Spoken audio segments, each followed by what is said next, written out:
ভারতীয় জনতা পার্টির পক্ষ থেকে আজ দাসপুরের জোট ঘনশ্যামের মহিলারা অন্নপূর্ণা ভান্ডারে মাসিক ৩,০০০ টাকা করে পাওয়ার জন্য মহামিছিলে অংশগ্রহণ করলেন। মুখ্যমন্ত্রীকে ধন্যবাদ জানাবার জন্য উপস্থিত ছিলেন দাসপুর বিধানসভার বিধায়ক তপন দত্ত, জেলা সহ সভাপতি প্রশান্ত বেরা এবং আরও অন্যান্য কার্যকর্তা।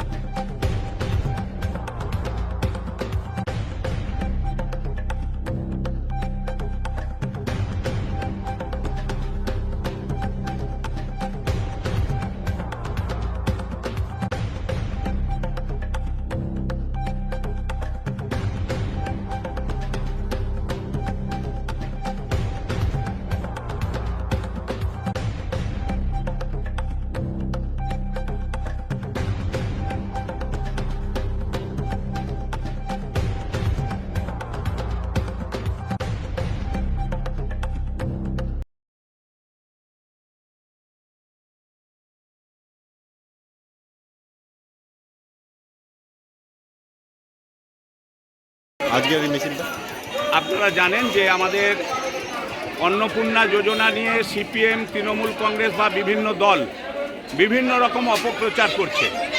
আজকে সেই অপপ্রচারের বিরুদ্ধে জোট ঘনশ্যাম অঞ্চলের পক্ষ থেকে এই অঞ্চলের ভারতীয় জনতা পার্টির উদ্যোগে আজকে এক মহা মিছিল বেরিয়েছে। কেবলমাত্র এই অঞ্চলেই ৫,২৫৬ জন অন্নপূর্ণা ভাণ্ডারের টাকা পেয়েছে, এইটা আমাদের তথ্য।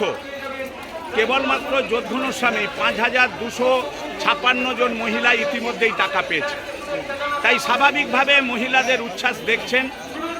হাজার হাজার মহিলা আজকের এই মিছিলে যোগদান করেছে। আমরা এই অঞ্চলের যে আজকের এই মহা মিছিল আমরা দেখে অভিভূত। আমরা সকল মহিলাদের আন্তরিকভাবে ধন্যবাদ, কৃতজ্ঞতা জানাই এবং আমরা মাননীয় মুখ্যমন্ত্রী শুভেন্দু অধিকারীকেও আন্তরিকভাবে ধন্যবাদ জানাই। রাজ্য সরকারের অর্থমন্ত্রী এই অর্থ বরাদ্দ করেছেন, তার জন্য মাননীয় অর্থমন্ত্রীকেও আমরা কৃতজ্ঞতা এবং অভিনন্দন ধন্যবাদ জ্ঞাপন করব। ধন্যবাদ। দেখুন, আপনারা ভালো করে জানেন, রাজ্যে নতুন সরকার গঠনের পর থেকে বিরোধীরা নানাভাবে এই সরকারকে মেলাইন করবার চেষ্টা করছে। অন্নপূর্ণা ভাণ্ডার নিয়ে যখন রাজ্য সরকার তাদের কাজ করছেন এবং পশ্চিমবঙ্গের প্রকৃত প্রাপকদের দেওয়ার জন্য সমস্ত ব্যবস্থা করেছেন এবং ইতিমধ্যে রাজ্য সরকারের ঘোষণা অনুযায়ী প্রায় ১.৫ কোটি মানুষ অন্নপূর্ণা যোজনার লাভ পেয়েছেন, তারপরেও বিরোধীরা নানারকমভাবে কুৎসা করছেন। গুটি কয়েক মানুষজনকে সামনে নিয়েছে এই সরকারকে নানাভাবে অপবাদে ভূষিত করছে। আজকে জোট ঘনশ্যাম গ্রাম পঞ্চায়েতের যারা অন্নপূর্ণা প্রাপক আছেন তাদের মাত্র 10% মানুষ উপস্থিত হয়েছেন। আপনারা ভিড়টা দেখতে পাচ্ছেন।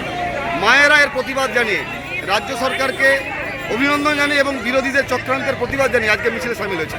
আজকের এই মিছিল আমার মনে হয় সব প্রশ্নের উত্তর দিচ্ছে।